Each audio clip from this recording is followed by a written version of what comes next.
فاسألوا أهل الذكر إن كنتم لا تعلمون بالبينات والزبر কোরআনের নাসেখ মানসুখ আয়াতগুলোর ব্যাপারে আহলুস সুন্নাত ওয়াল জামাতের আকীদা কি এবং এই নাসেখ মানসুখ আয়াতগুলো নিয়ে নাস্তিকগণ কোরআনকে প্রশ্নবিদ্ধ করতে চায়।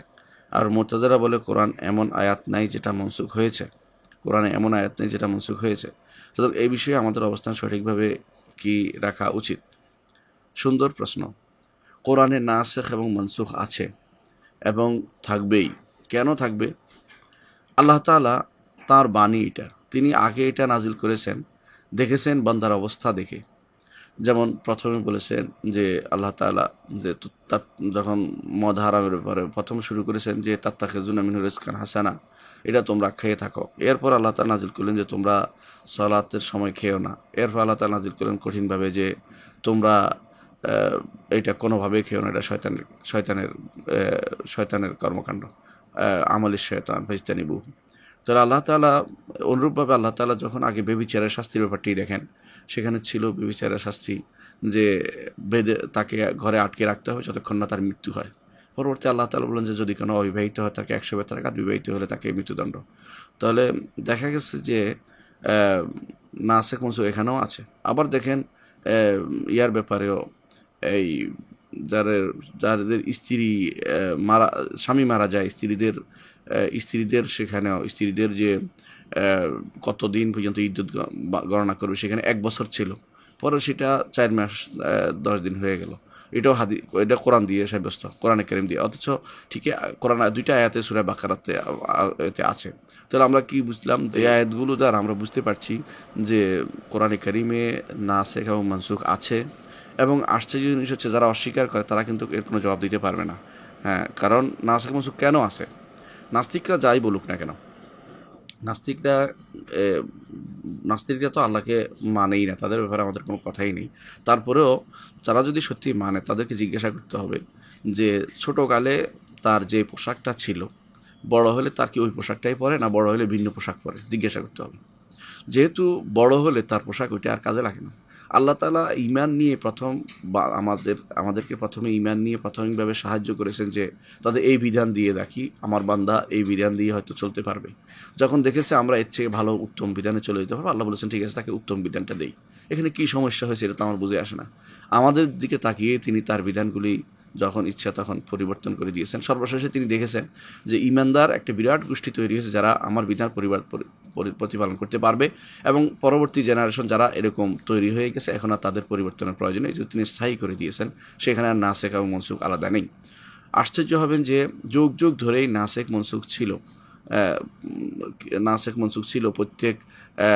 প্রত্যেক যুগেই নাসেখ মনসুখ ছিল।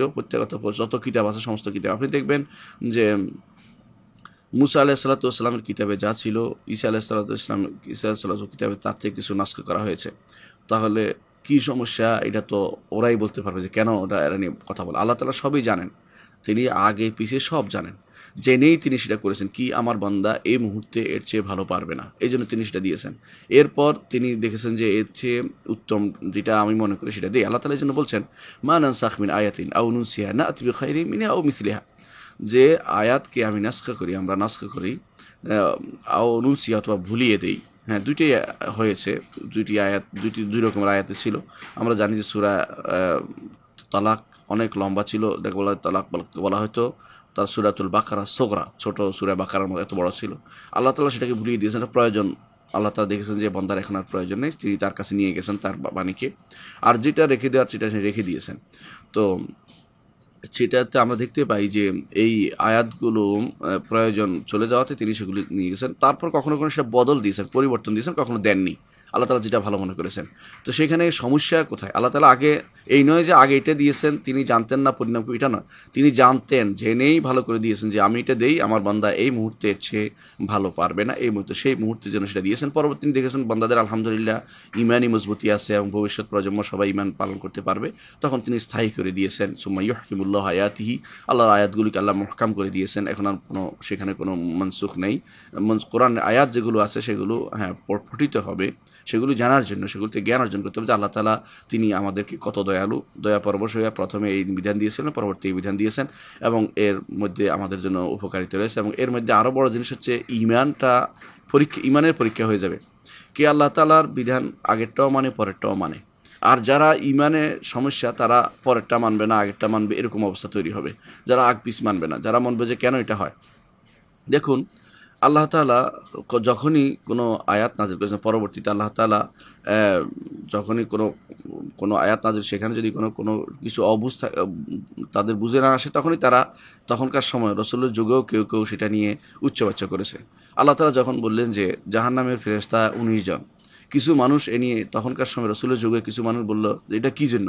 আল্লাহ তাআলা বললেন যে আমি দেখতে চাই কার ঈমান বাড়ে আর কার ঈমান কমে, কারা ঈমান আনে আর কার ঈমান থেকে দূরে সরে যায়। এটাই আল্লাহ তাআলা যখন কেবলা পরিবর্তন করলেন, কেবলা ছিল বাইতুল মাকদিস দিকে, আয়াত নাজিল করে, কোরআন আয়াত নাজিল করে কেবলা পরিবর্তন করে দিলেন। এতে অস্বীকার করার কিছু নেই, এটা অবশ্যই করেছেন। কেন করেছেন? তখনকার দিনে আল্লাহ তাআলা দেখেছেন যে এখন আমার বান্দাদের এটা প্রয়োজন, তিনি সেটা বলেছেন। পরবর্তীতে আল্লাহ পরিবর্তন করে দিয়েছেন। এতে খারাপের কোনো কিছুই আমরা দেখতে পাচ্ছি না। এবং তিনি এর মাধ্যমে পরীক্ষা করেছেন ইমানদারদেরকে, আল্লাহর কথা অনুসারে চলে, নবীর কথা অনুসারে চলে, আর কে নিজের গোড়ামি, নিজের মন মতো পদ্ধতিতে চলে, সেটাকে আল্লাহ তাআলা পরীক্ষা করতে চান। সুতরাং কোরআনে কারীমে নাসেখ আছে, মানসুখ আছে, দুইটাই আছে কোরআনে কারীমে, এবং সেটা পঠিত হবে, সেটা পড়লে সওয়াব হবে। কোরআনে কারীমের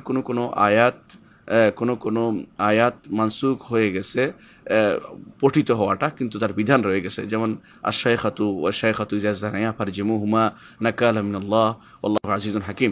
সে আয়াতটি আমরা যুগান্তরে আমরা হাদিস থেকে পাই, বুখারী, মুসলিম, আবু দাউদ সমস্ত হাদিসের কিতাবে পাই।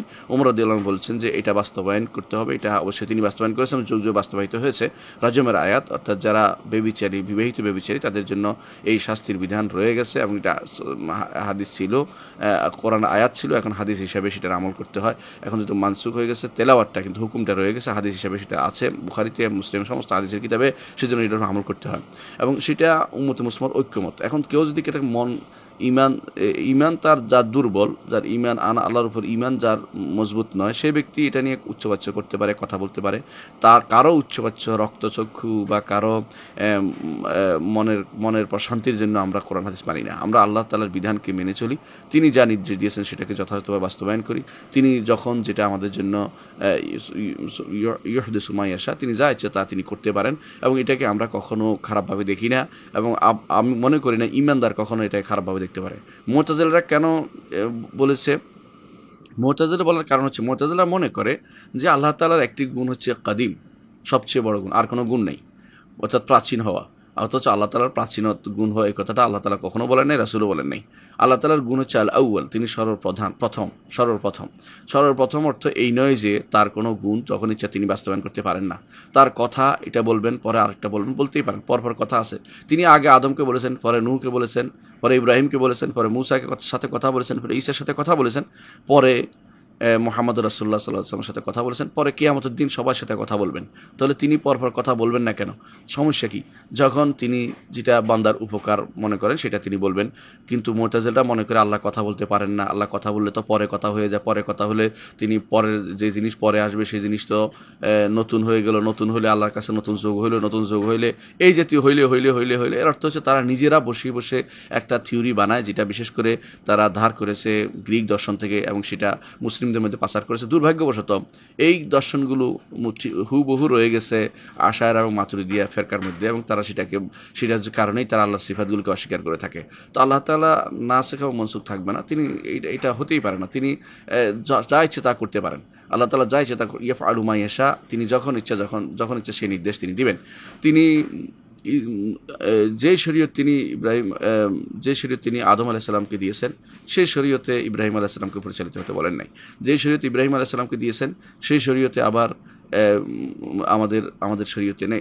মুসা আলাইহিস সালামের শরীয়তে ছিল না, এবং ঈসা আলাইহিস সালামের শরীয়তে সেটা পরিবর্তন হয়েছে। এরপরে আমাদের শরীয়তে আরও পরিবর্তন হয়ে একেবারে স্থায়ী শরীয়তে পরিণত হয়েছে, কিয়ামত পর্যন্ত চিরস্থায়ী। কারণ মানুষ এখন পূর্ণতায় পৌঁছেছে। তারা আগের যে বুদ্ধি বিবেকের মধ্যে স্বল্পতা ছিল, যাদের কম ছিল, যারা আমল করতে কষ্ট হতো, সেটাকে এখন পরিপূর্ণ জায়গায় নিয়ে গেছে। এখন আর পরিবর্তনের কোনো প্রয়োজন নেই।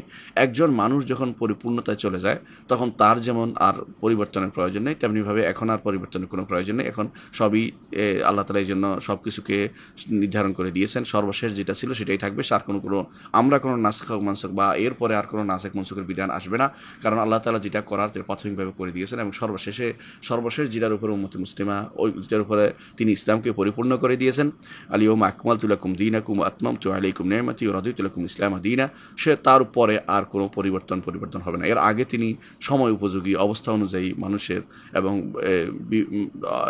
সেটার পরিভাষিক অবস্থা অনুযায়ী তিনি সেটাকে আল্লাহ তাআলা কোনো বিধান দিয়েছেন যে বান্দার উপকারার্থে। এর নয় যে তিনি সব জানেন না, তিনি সবই জানতেন যে কোনটা পারবে কোনটা পারবে না এবং কোনটা তিনি বান্দা করতে পারবে কোনটা করতে পারবে না, কোনটা আমল করবে কোনটা করবে না। এর আগে আল্লাহ তাআলা সেটা দিয়ে ঈমানকে আমাদের পরীক্ষা করছেন যে আমরা কতটুকু আল্লাহর বিধানকে মেনে চলি। আশা করি বিষয়টা আপনার বুঝে আসছে।